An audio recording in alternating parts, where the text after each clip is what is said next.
Ikiryo. Formerly, in the quarter of Riganjima in Yedo, there was a great porcelain shop called the Sedamonodana, kept by a rich man named Kihei. Kihei had in his employ for many years a head clerk named Rokubei.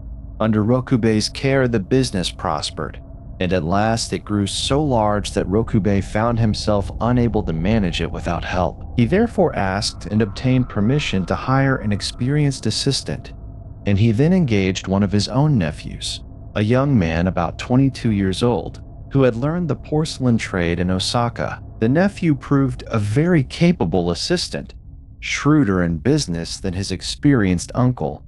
His enterprise extended the trade of the house, and Kihei was greatly pleased. But about 7 months after his engagement, the young man became very ill and seemed likely to die. The best physicians in Yedo were summoned to attend him, but none of them could understand the nature of his sickness. They prescribed no medicine and expressed the opinion that such a sickness could only have been caused by some secret grief. Rokubei imagined that it might be a case of lovesickness. He therefore said to his nephew, "I have been thinking that, as you are still very young, you might have formed some secret attachment which is making you unhappy, perhaps even making you ill. If this be the truth, you certainly ought to tell me all about your troubles. Here I stand to you in the place of a father, as you are far away from your parents. And if you have any anxiety or sorrow, I am ready to do for you whatever a father should do. If money can help you, do not be ashamed to tell me, even though the amount be large. I think that I could assist you, and I am sure that Kihei would be glad to do anything to make you happy and well." The sick youth appeared to be embarrassed by these kindly assurances, and for some little time he remained silent. At last he answered, "Never in this world can I forget those generous words. But I have no secret attachment, no longing for any woman. This sickness of mine is not a sickness that doctors can cure, and money could not help me in the least. The truth is that I have been so persecuted in this house that I scarcely care to live. Everywhere, by day and by night, whether in the shop or in my room, whether alone or in company, I have been unceasingly followed and tormented by the shadow of a woman, and it is long since I have been able to get even one night's rest. For so soon as I close my eyes, the shadow of the woman takes me by the throat and strives to strangle me, so I cannot sleep." "And why did you not tell me this before?"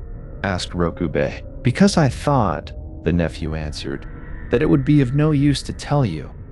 The shadow is not the ghost of a dead person. It is made by the hatred of a living person, a person whom you very well know." "What person?"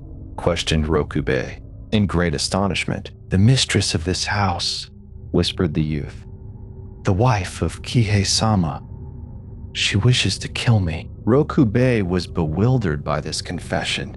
He doubted nothing of what his nephew had said, but he could not imagine a reason for the haunting. And Ikiryo might be caused by disappointed love or by violent hate, without the knowledge of the person from whom it had emanated. To suppose any love in this case was impossible. The wife of Kihei was considerably more than 50 years of age. But on the other hand, what could the young clerk have done to provoke hatred?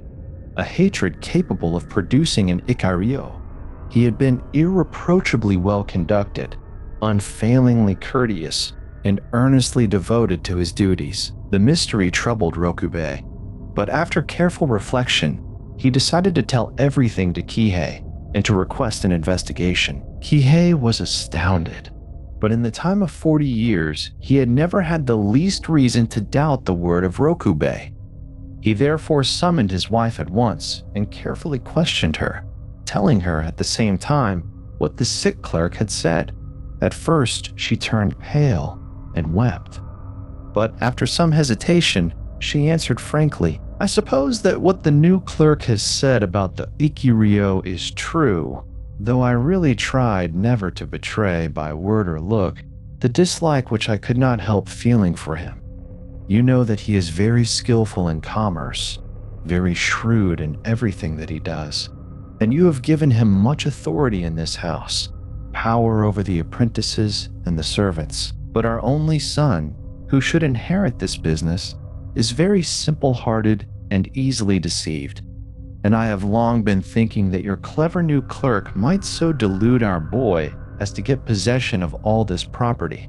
Indeed, I am certain that your clerk could at any time, without the least difficulty and without the least risk to himself, ruin our business and ruin our son. And with this certainty in my mind, I cannot help fearing and hating the man. I have often and often wished that he were dead. I have even wished that it were in my own power to kill him. Yes, I know that it is wrong to hate anyone in such a way, but I could not check the feeling.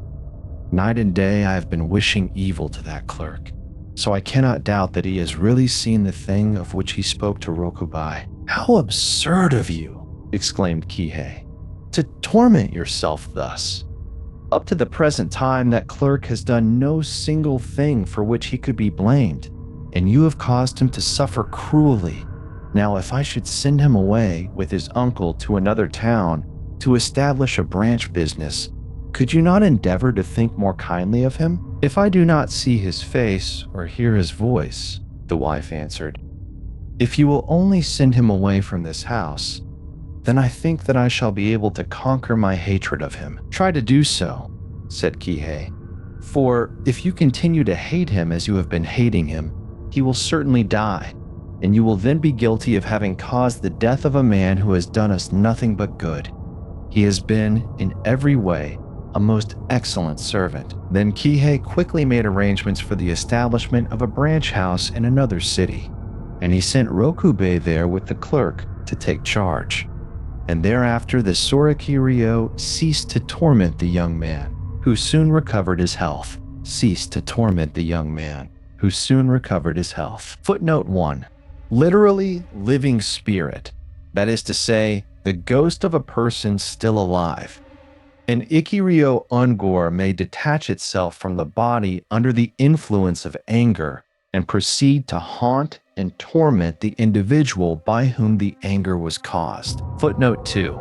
An underscore Ikiryo unscore is seen only by the person haunted.